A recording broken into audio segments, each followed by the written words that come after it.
Well, I guess initial reaction when you heard the news about Spike? Well, shocked, as everybody would be. It's it's not a very good day, but makes you weak at your knees, especially the time that we had together. And we lost a great man. He's a great ambassador for Texas Tech and Lubbock and Texas in general. But everybody in the country knew him. I mean, it wasn't just Texas, but everybody knew him. So it's a sad day for everybody. But we need to celebrate him because he was one of a kind.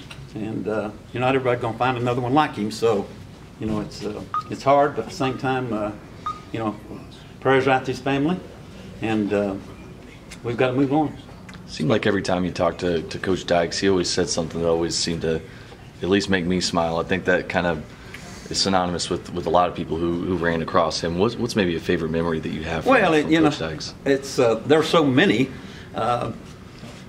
The way he was, you go in his office, he may have his shirt off, has shorts on, those spandine shorts, and no shoes and socks, and he walked right out in the hallway, up down the hallway like that. So it's that was Spike Dykes. There's many things that he's done, throughout that period of time. I had a good friend tell me one time, said the greatest compliment that you can give to a guy is call him a man. Spike Dykes was a man, and there's nobody like him. I mean, he's, like I said a while ago, he's one of a kind. We want to have another one, so we enjoyed it while we could, and all the great memories that we've had, we've got to live with those. What was your first meeting with him like?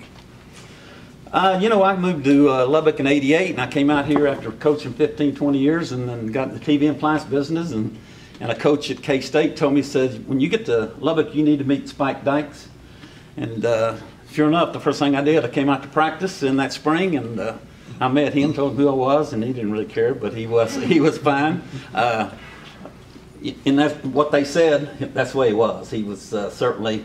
I mean, he loved everybody. And if you wrote Spike Dykes a note, or if you call him, he's going to call you back, and he's going to, he was going to send that note back to you. Not everybody does that. I've been around a lot of coaches, and they don't have the time to do that. But he would take the time for everybody. So.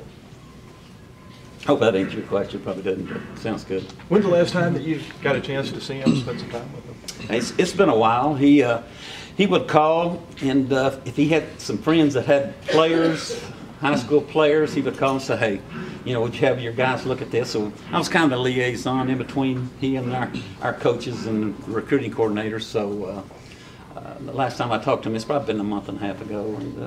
And he's always doing good. He never would tell you if he didn't feel good or not. So, but he'd had a few health problems. So, what did he mean to the community? Not just on the sidelines as a football coach, but just, I guess, an ambassador for the program, for the school. Well, and sometimes that gets overlooked, because everybody knows Spike as or knew him as such a great man and person.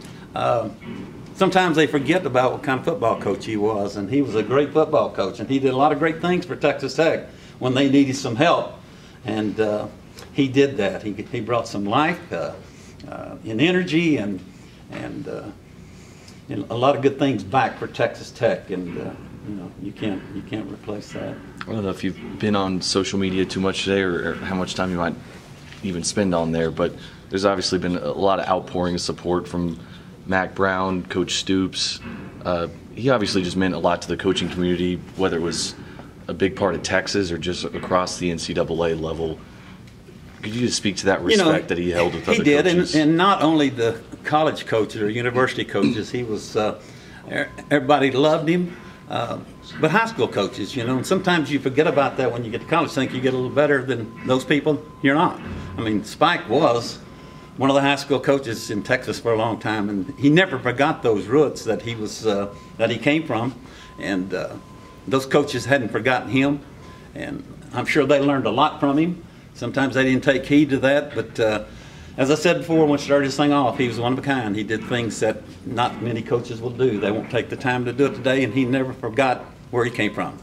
And like you had mentioned, I mean, he's someone who just kind of represents West Texas, like lives and breathes. I mean, once he got done coaching football, I mean, he goes down to Lamesa and he's helping selling cars. I mean, that's kind of almost the most West Texas thing I feel like I ever heard. I mean, it is. He's just in your mind, is he just the pinnacle of what a West Texan represents? Well, he is, and you know what I said a while ago. There's one. He was one of a kind. So he represents West Texas, but not only West Texas. I mean, he was great for this part of the country, but he was good all over. I mean, he just was a great ambassador for football, and what a great family. We can't forget about his family, because they're going through some hard times right now, but they're special people, and so he did a nice job with his family. Promise you.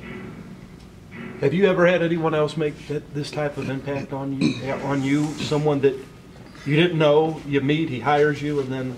No, because if it wasn't for him, I wouldn't be here today. You know, I got out of the business and was out of football for 8 or 9 years, and Mike Dykes said, "Hey, why don't you come be my recruiting coordinator after we sold our businesses out?" And I wasn't doing anything. I mean, I might have been driving a bus right now or whatever the case may be, but he gave me another opportunity to get back in this field, and I've been here 21 years. I've been very fortunate, but everything I've done today and have is because of him, and you know, you can't get around that. So, love the man.